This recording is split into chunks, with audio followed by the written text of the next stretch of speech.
Cet homme est le plus redoutable tueur en série de l'histoire des États-Unis. Voici comment deux voyantes aideront la police à lui mettre la main au collet.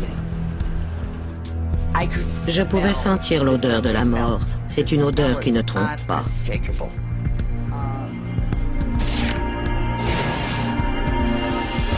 Au New Jersey, un enlèvement n'attend pas l'autre. Pour trouver le ravisseur, une voyante essaie d'établir un lien psychique avec chaque victime. J'étais sortie de mon corps et il y avait pris ma place. Je la laissais parler à travers moi.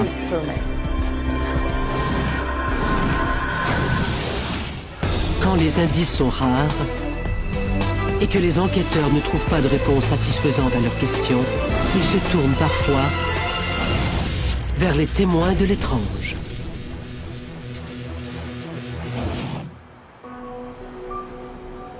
Dans cette émission, certains noms ont été changés. Des Plaines, en Illinois. Cette banlieue où vit une population de classe moyenne est située à une demi-heure de route de Chicago.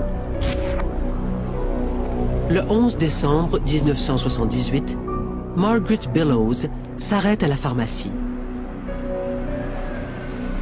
C'est un jour spécial pour la famille Bellows, car c'est l'anniversaire de Margaret.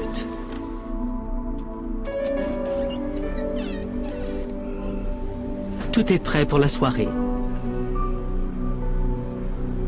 Il ne reste plus à Margaret qu'à aller chercher son fils Tommy, âgé de 15 ans, à la pharmacie où il travaille. Hey, Mom. Oh, hi. Can you put this behind the car for me? Are you almost ready to go? No, I have to go talk to a local... Tommy veut discuter avec un entrepreneur à propos d'un emploi d'été sur un chantier de construction. L'homme l'attend dans le stationnement. I'll just take a look around. Alright, that's fine.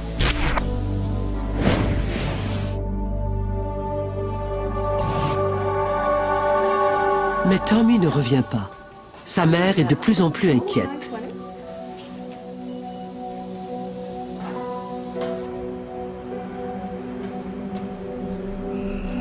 Dehors, il n'y a aucune trace de son fils, ni de l'entrepreneur.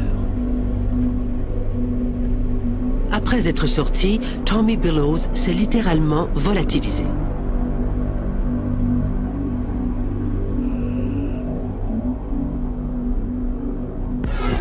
Les Bellows fouillent le quartier, mais en vain.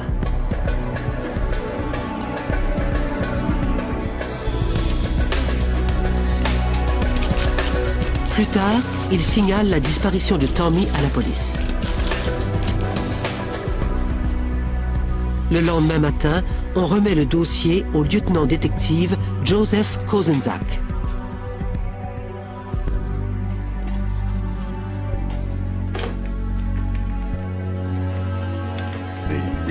On m'a signalé la disparition d'un adolescent de 15 ans de la région de Des Plaines.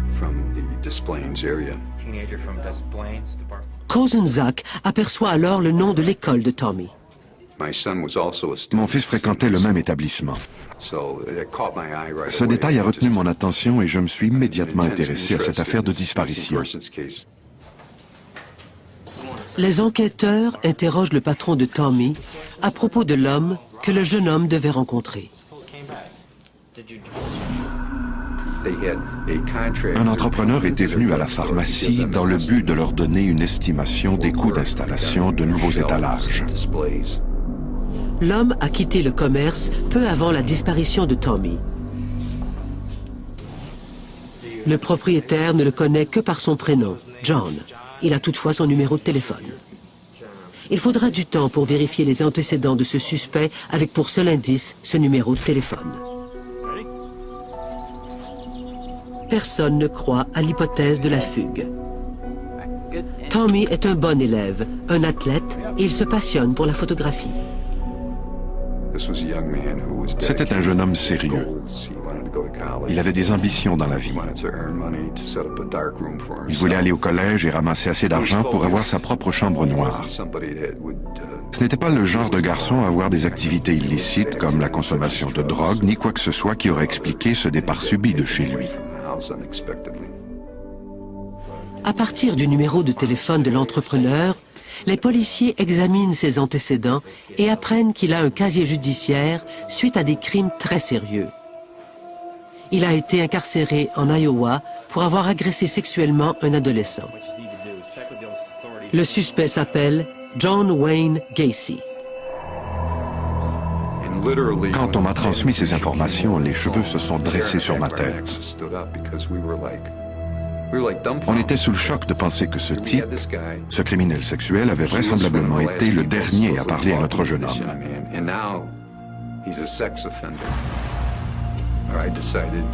J'ai immédiatement décidé d'aller chez Gacy pour l'interroger.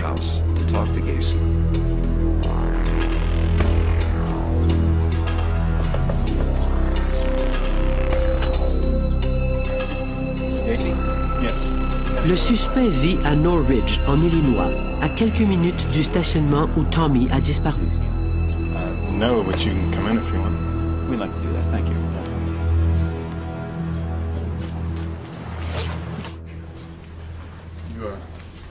Okay, Mr. Gacy?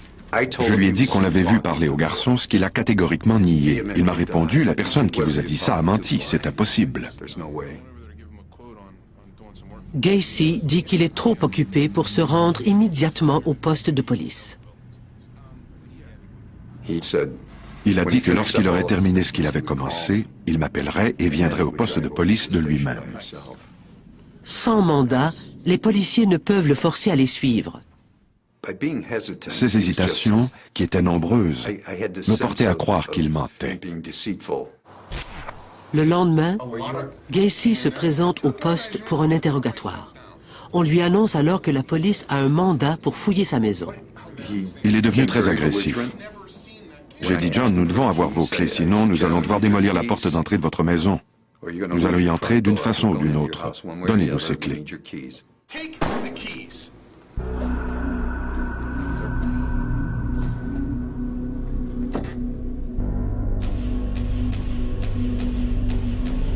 On trouve des éléments troublants parmi les effets de Gacy. Un sac de vêtements trop petit pour être les siens. Une bague de l'école de Tommy Billows sur laquelle sont gravées les initiales J et S. Quelques permis de conduire, mais aucun au nom de Gacy. Les enquêteurs trouvent également le reçu de développement de pellicule qui provient de la pharmacie où travaille Tommy. On introduira les noms de personnes inscrites sur les permis de conduire dans la base de données des personnes portées disparues.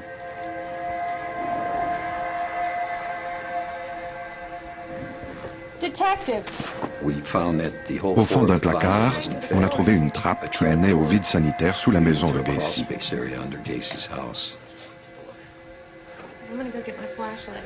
C'est l'endroit parfait pour cacher un corps. Mais rien n'indique qu'on a creusé le sol récemment. Les policiers remarquent que la terre est couverte d'une poudre blanche, de la chaux. Beaucoup de gens saupoudrent de la chaux sur les sols de terre battue pour réduire le taux d'humidité.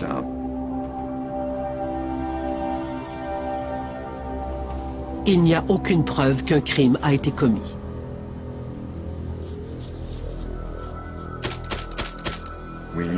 On savait qu'en revenant au poste de police, on devrait remettre John Wayne Gacy en liberté parce qu'on n'avait rien trouvé d'incriminant. Mais Kozenczak n'abandonne pas. J'ai commencé à le faire surveiller. 2 enquêteurs faisaient le guet dans la rue, à quelques pas de sa maison. Ils pourraient ainsi nous avertir si quelque chose d'anormal se produisait.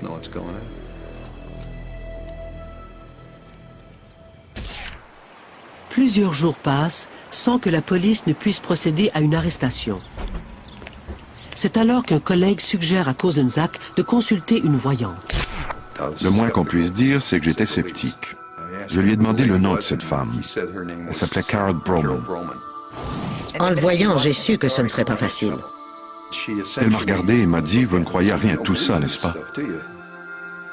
Mais l'enquêteur est prêt à tout pour retrouver Tommy.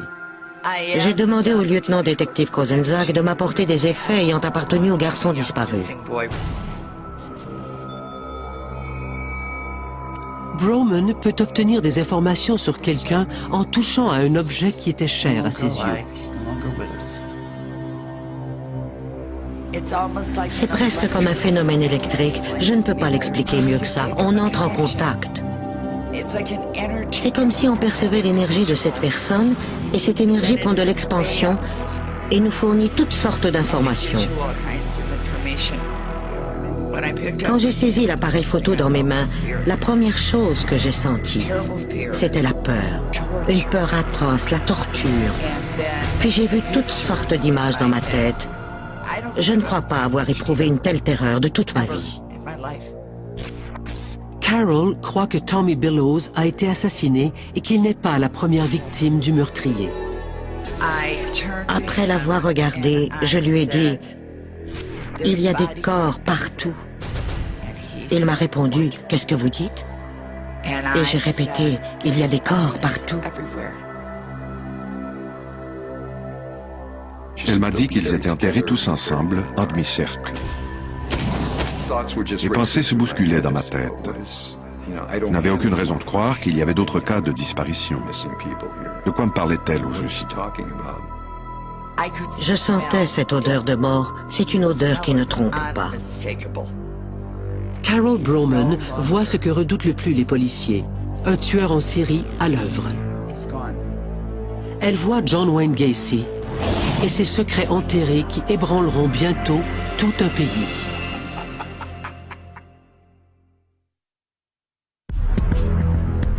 En 1978, des enquêteurs en Illinois ont demandé à la voyante Carol Broman de les aider à retrouver le jeune Tommy Billows. Leur suspect s'appelle John Wayne Gacy.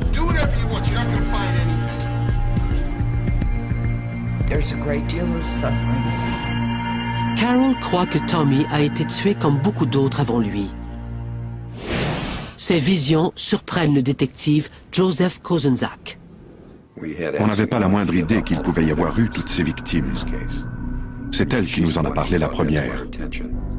La priorité de l'enquêteur, c'est de retrouver Tommy.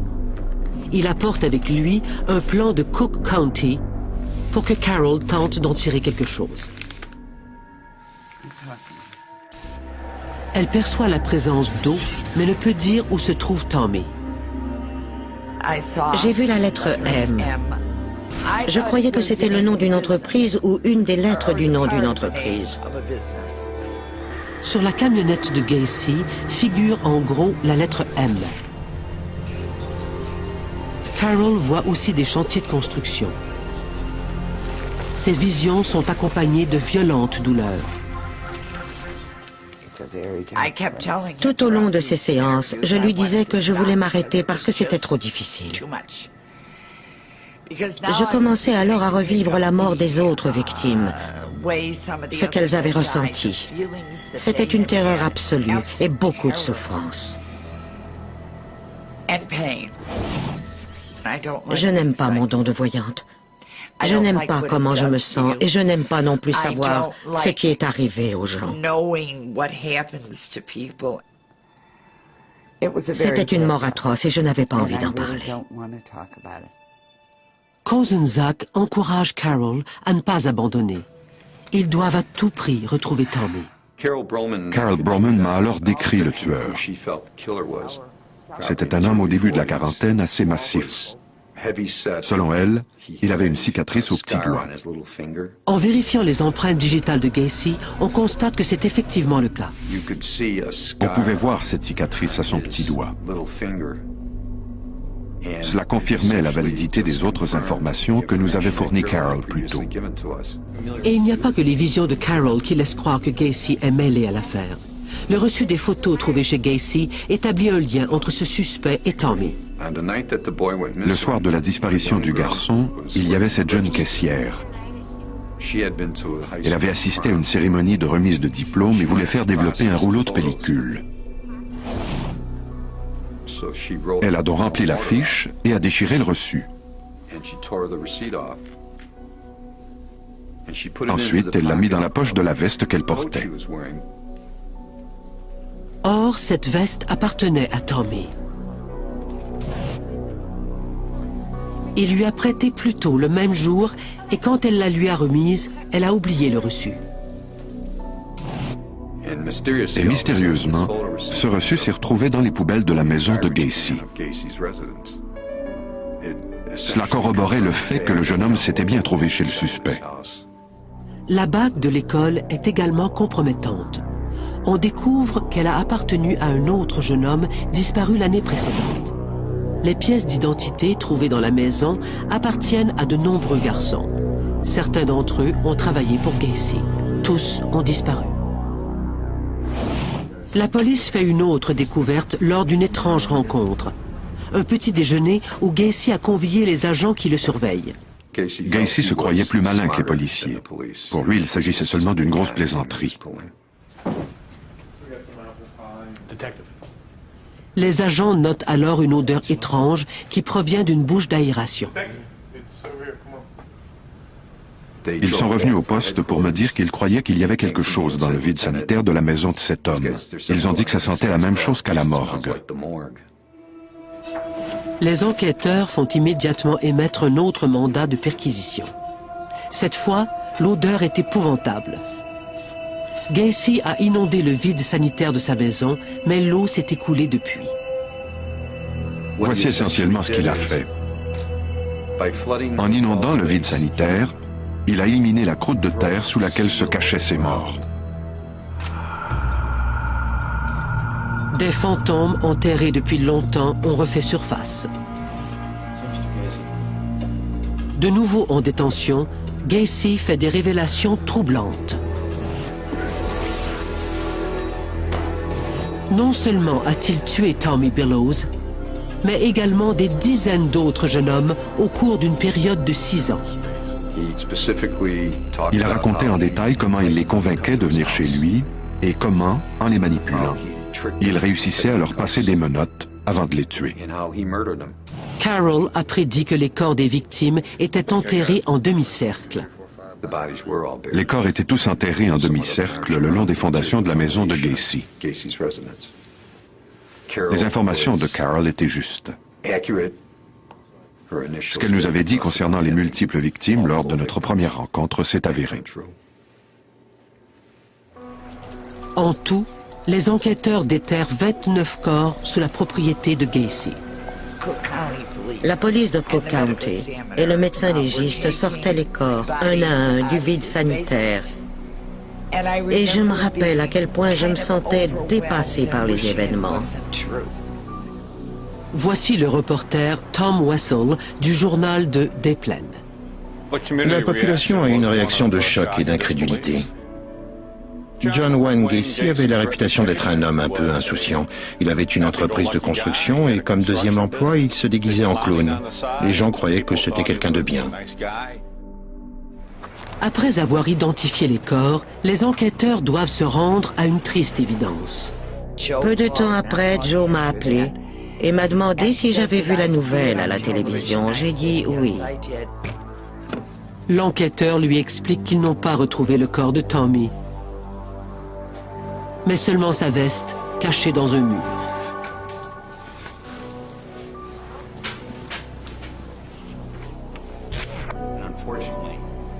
Monsieur et Madame Billows veulent qu'on retrouve son corps. Madame Billows m'a parlé de cet article qu'elle venait de lire sur une femme qui aidait les gens à retrouver leurs enfants disparus. Elle m'a demandé si on pouvait la faire venir à Chicago pour qu'elle puisse nous aider à retrouver son fils. Je lui ai répondu, bien sûr, avec plaisir. Comme il a désormais foi au pouvoir des médiums, Kozenczak contacte Dorothy Allison. Dorothy Allison est restée une semaine dans la région. Tous les jours, nous partions en voiture. Il y avait alors tempête de neige sur tempête de neige. Elle m'a demandé d'emprunter des routes où on annonçait des villes dont le nom contenait des lettres doubles. En traversant la rivière des Plaines, Dorothy sent soudainement la présence de Tommy, mais les routes qui se rendent jusqu'à la rivière sont bloquées par la neige. Elle mentionne alors une date au printemps, jour où, selon elle, les routes seront libérées et où la rivière ne sera plus gelée. Elle a gribouillé quelque chose sur un bout de papier et a dit « C'est ce jour-là que vous allez trouver le corps de ce garçon ». C'était le 9 avril. Elle me disait 4 mois à l'avance à quelle date j'allais trouver ce corps.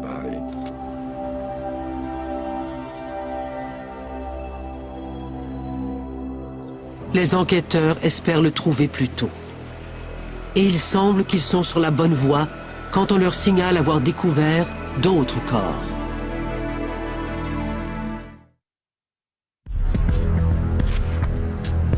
On a retrouvé 29 corps sous la maison de John Wayne Gacy. Mais sa dernière victime, Tommy Billows, ne fait pas partie du lot. On n'a retrouvé de lui que la veste qu'il portait le jour de sa disparition. Une fois encore, les détectives font appel au service de la voyante Carol Broman. L'expérience avait été très pénible et je ne voulais pas la poursuivre, mais je souhaitais qu'on retrouve le corps de ce garçon. Elle voit Tommy avec Gacy. Il se bat pour sa vie. Mais Gacy est plus fort que lui. Carol tente de se concentrer sur l'endroit où Gacy s'est débarrassé du corps. Je savais qu'il avait transporté le corps sur le siège arrière de sa voiture. Elle voit une route sombre, un immeuble condamné et une station-service avec des pompes à essence anciennes. J'avais l'impression que Gacy était au volant d'un véhicule. Il transpirait et tremblait. Il tentait de trouver un endroit où il pourrait se débarrasser du corps.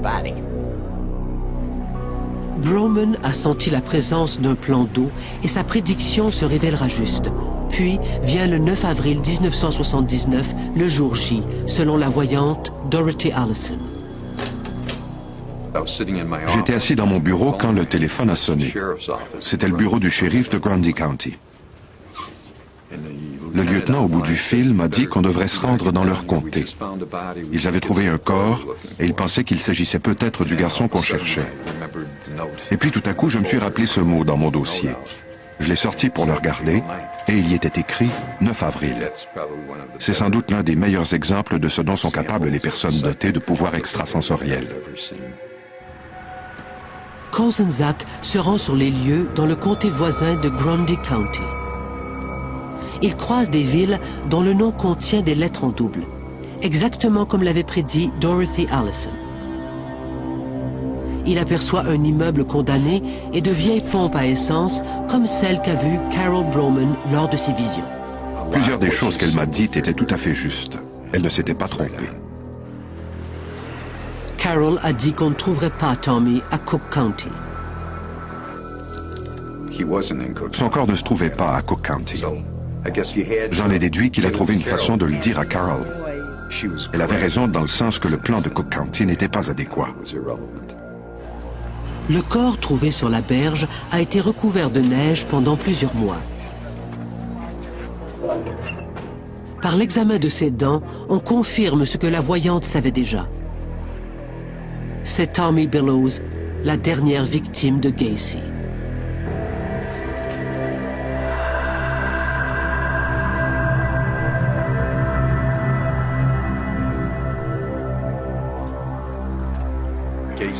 Gacy a pris le corps et l'a enveloppé dans une couverture.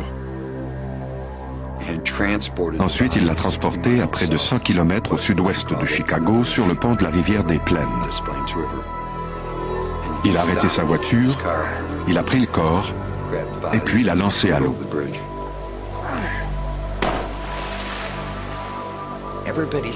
Tout le monde souffre dans la vie, d'une façon ou d'une autre.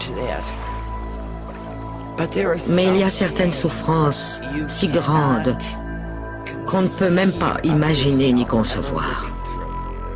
Pour moi, c'est ce qui résume le mieux l'affaire Gacy. En 1980, John Wayne Gacy a été jugé coupable de 33 meurtres et il a été condamné à mort. On l'a exécuté en 1994. Joseph Kozenzak n'aurait pas abandonné la bataille tant qu'il n'aurait pas arrêté John Wayne Gacy. Il a même accepté de travailler avec des médiums pour s'assurer de réussir. Au New Jersey, la police sera aux prises avec un autre tueur en Syrie.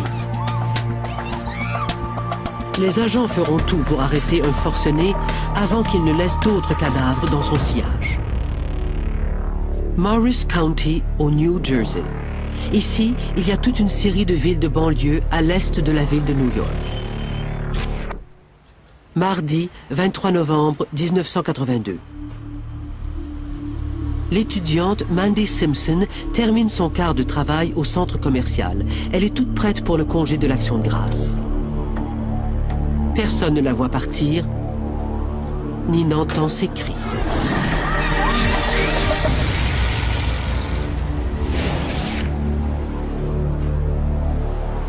Une heure plus tard, la mère de Mandy est inquiète. Elle rentre toujours directement à la maison après le travail. Elle trouve la voiture de Mandy, son sac à main et ses clés à l'intérieur.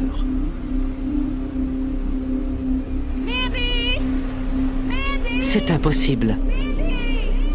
Et pourtant, c'est la réalité.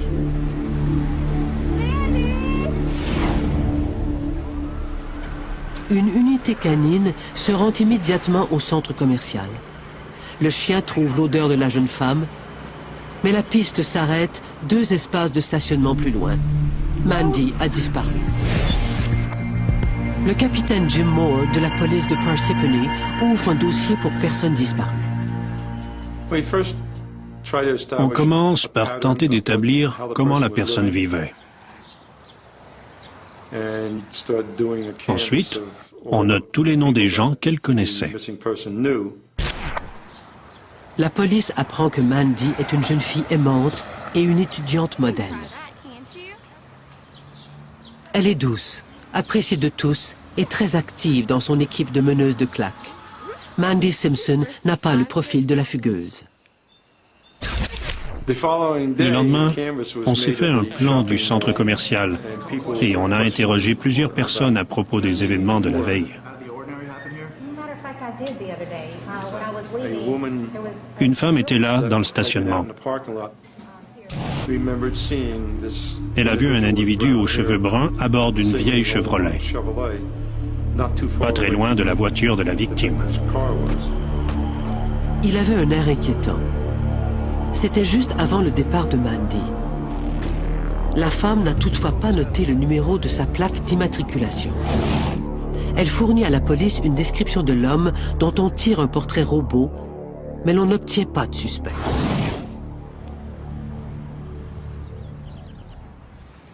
Deux jours plus tard, c'est la fête de l'Action de grâce. Le congé s'annonce normal pour la voyante Nancy Orland Weber du New Jersey.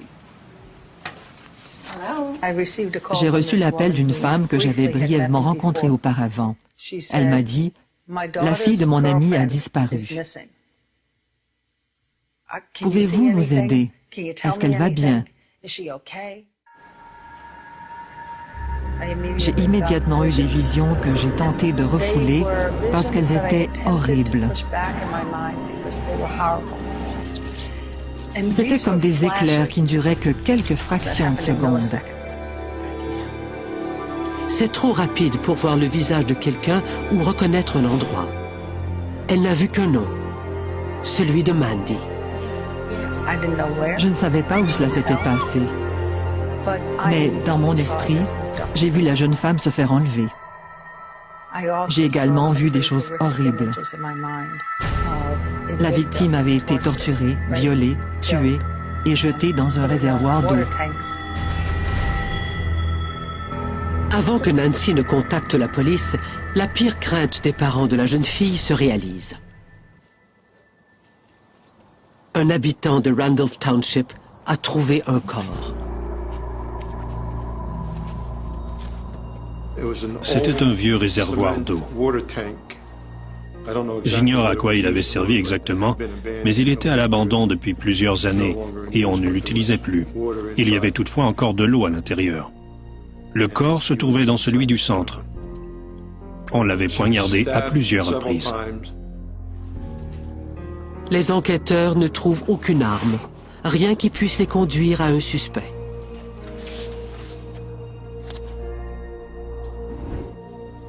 Le médecin légiste de Morris County confirme qu'il s'agit bien du corps de Mandy Simpson. Certaines blessures indiquent qu'elle s'est défendue. Elle a été violée avant de mourir au bout de son sang. On l'a poignardée à plusieurs reprises avec un couteau de chasse. La police tait les détails de l'affaire afin de pouvoir trier les informations que fournit le public. C'est alors que Nancy rencontre un de ses vieux amis, le détective Bill Hughes. J'ai alors dit à Bill, pourquoi les journaux mentent-ils à propos de la victime?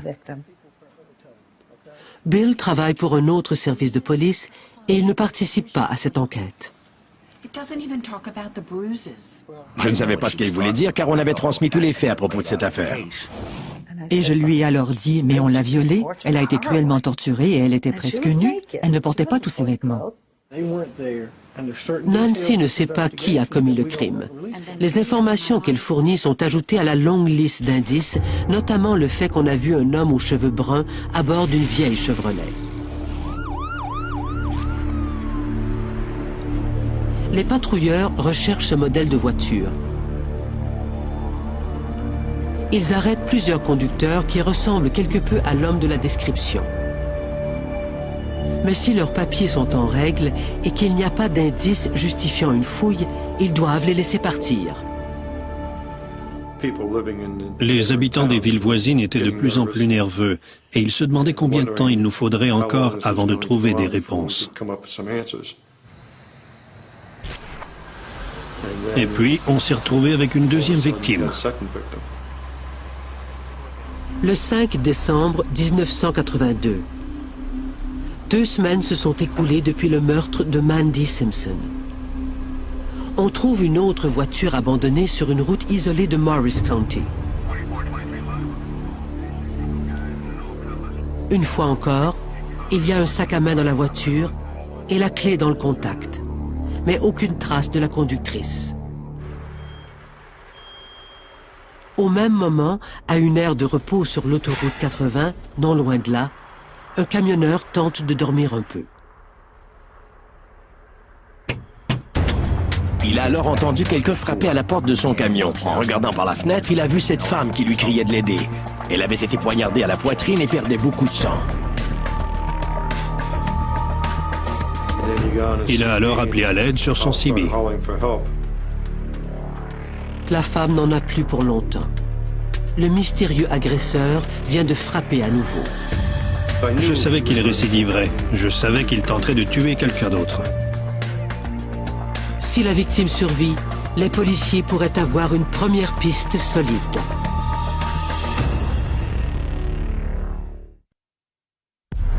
Trois semaines après le meurtre de Mandy Simpson, Tina Finnegan, âgée de 20 ans, lutte pour sa vie après avoir été poignardée. Elle meurt en route vers l'hôpital.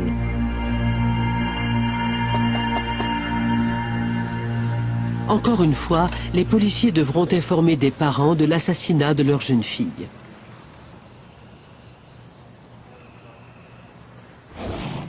Les experts doivent trouver des indices au plus vite pour se mettre sur la piste du meurtrier. Des spécialistes relèvent une empreinte de paume de main sur la voiture de Tina. Cet indice ne pourra les aider que lorsqu'ils auront le nom d'un suspect. Ils prélèvent également une trace de pneu. Cet autre indice, comme le premier, ne sera utile que lorsqu'on pourra le comparer à quelque chose. Le camionneur se rappelle avoir aperçu une Chevrolet Impala des années 60 de couleur bleue ou verte quitter les lieux. Cela correspond à la voiture aperçue non loin de celle de Mandy. Mais une fois encore, on n'a pas noté le numéro de la plaque d'immatriculation. La population est terrifiée à l'idée qu'un tueur en série, armé d'un couteau, rôde en liberté dans la région, comme nous le raconte le capitaine Jim Moore. Ce n'est pas le genre de crime qui se produit le plus souvent ici. C'était donc une grosse préoccupation pour beaucoup de gens. Beaucoup de femmes avaient peur de sortir seules. Le procureur de Morris County demande que soit formée une escouade spéciale. Le service de police du comté en fait partie, de même que ceux de la région et de l'État. Lors de la réunion de l'escouade, le détective Bill Hughes et moi avons été mis dans la même équipe pour trouver des pistes dans cette affaire. Hughes m'a alors parlé de cette femme qu'il connaissait, qui avait participé à certaines de leurs enquêtes et qui était très douée. J'ai dit, « Que veux-tu dire quand tu parles de cette femme ?» Il m'a répondu, « Eh bien, c'est une voyante. » Est-ce que tu y crois? J'étais sceptique, voire très sceptique, mais j'étais prêt à tenter cette approche. Je me suis dit que je devais garder l'esprit ouvert parce que ces dons étaient peut-être réels et qu'on pouvait en tirer parti. Nancy raconte les visions qu'elle a eues sur l'affaire Mandy Simpson. Elle révèle alors aux policiers des informations qui n'ont jamais été divulguées. Les enquêteurs acceptent de travailler avec elle. Nancy veut toujours aller sur les scènes de crime. Elle doit se rendre sur place. Ce n'est pas le genre de personne à rester assise dans sa chambre et à se concentrer sur ses pensées. Elle demande qu'on la conduise là où les crimes se sont produits. On a donc monté dans ma voiture et on a dit à Nancy qu'on allait lui montrer des scènes de crime sans lui dire exactement ce qui s'était passé. On voulait que ce soit elle qui nous le dise. Dans le stationnement du centre commercial, Nancy identifie l'espace de stationnement de la voiture de Mandy. Elle a commencé à nous décrire des choses comme, par exemple, le fait que l'homme était resté assis dans sa voiture pendant un certain temps à attendre sa victime. Elle nous l'a même décrit, lui et sa voiture. Tout ce qu'elle dit correspond à ce que les policiers savent du cas jusque-là. Ensuite, les détectives l'emmènent à l'endroit où l'on a trouvé le corps de Mandy. Nancy veut faire le tour des lieux, seule. Nancy s'est immédiatement rendue à l'endroit où l'on avait trouvé la victime sans aucune hésitation. C'était incroyable. Elle pouvait ressentir ce que la victime avait vécu à ce moment-là.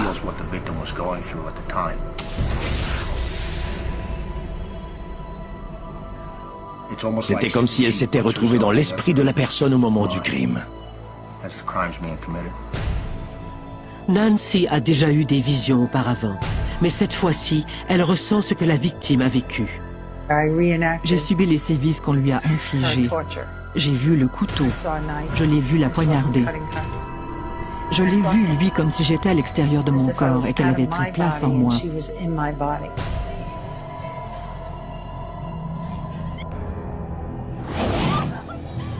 C'est une épreuve difficile pour Nancy. Elle capte les souffrances d'une jeune femme terrifiée qui sait qu'elle va bientôt mourir. C'est très intense. C'est un service que l'on rend à la victime. On devient elle et, ce faisant, on la libère d'une partie de sa terreur en revivant avec elle ce qu'elle a subi. C'est comme prendre la main de quelqu'un qui souffre. J'observais le meurtrier. Elle voit alors autre chose. J'ignore comment j'ai su son nom. Et cela restera un mystère à jamais. Mais je leur ai dit que l'homme s'appelait James. Son nom de famille commençait par la lettre K et se terminait par un son comme Itch, K. Puis quelque chose et enfin Itch. C'était un nom de plusieurs syllabes d'origine polonaise. Nancy croit également que le suspect a déjà vécu en Floride. C'était vraiment troublant. On obtenait ainsi une image très nette de ce qui s'était passé. Nous étions assis et prenions des notes tout en regardant ce qu'elle faisait. C'était tout un spectacle. C'était vraiment fascinant de la voir travailler. Le trio se rend ensuite sur la scène du meurtre de Tina Finnegan. Elle savait exactement où la voiture était sortie de la route et pourtant c'était impossible qu'elle le sache.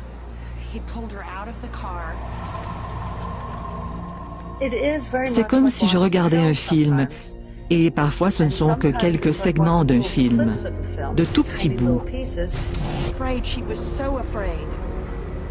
Tout comme Mandy, Tina Finnegan ne s'est pas laissée faire. Nancy nous a raconté exactement comment le crime s'était produit en ajoutant que la victime faisait beaucoup de bruit. Elle s'est battue avec lui. Il a fini par la poignarder avant de s'enfuir. Habituellement, il y a comme une image en moi, comme une petite semence. Et cette image grandit si je la cultive. Et travailler avec la police m'aide à cultiver cette image. Nancy rassemble les indices un à un et découvre bientôt d'autres détails sur le meurtrier. Il venait de cette région, de Morris County. Il avait grandi là. Elle croit qu'il a déjà fait l'objet d'une arrestation dans le sud. Il avait été incarcéré en Floride pour un meurtre, mais le comité des libérations conditionnelles l'avait laissé partir, ne me demandez pas pourquoi. Nancy croit que l'homme est de retour à Morris County et qu'il travaille dans un atelier de mécanique. La police doit le trouver. On savait qu'on avait affaire à un individu qui tuerait tant qu'on ne l'arrêterait pas. Résolue à faire tout ce qu'elle peut, Nancy appelle ses étudiants à qui elle apprend à développer leurs aptitudes psychiques. C'est la première fois que j'ai parlé d'une enquête sur laquelle je travaillais à d'autres personnes que la police. Je leur ai demandé de l'aide. Le groupe se réunit et prie pour obtenir un appui spirituel. Il veut ainsi exercer une influence sur le meurtrier. Renvoyer cette terreur à James K. quelque chose Hitch. Et c'est comme ça que je l'ai dit. Retournez-lui la souffrance qu'il a causée. Laissez-le ressentir ce qu'il a fait à ces femmes. Il faut que ça s'arrête.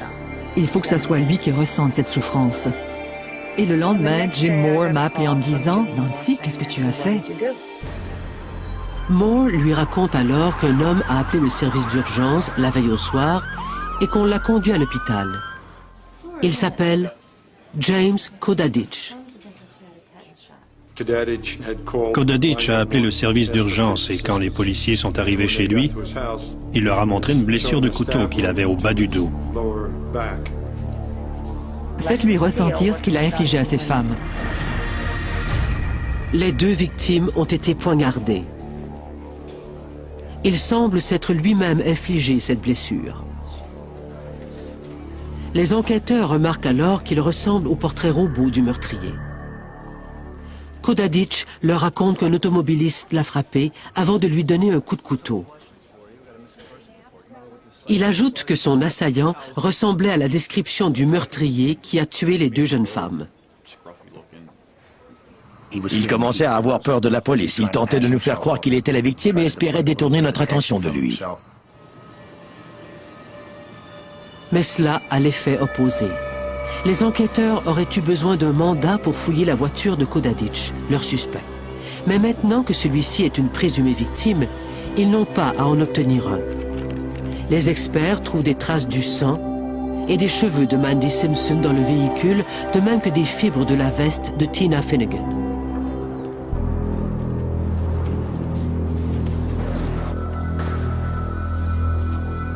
De plus, les sculptures des pneus de la voiture correspondent aux traces trouvées près du véhicule de Tina.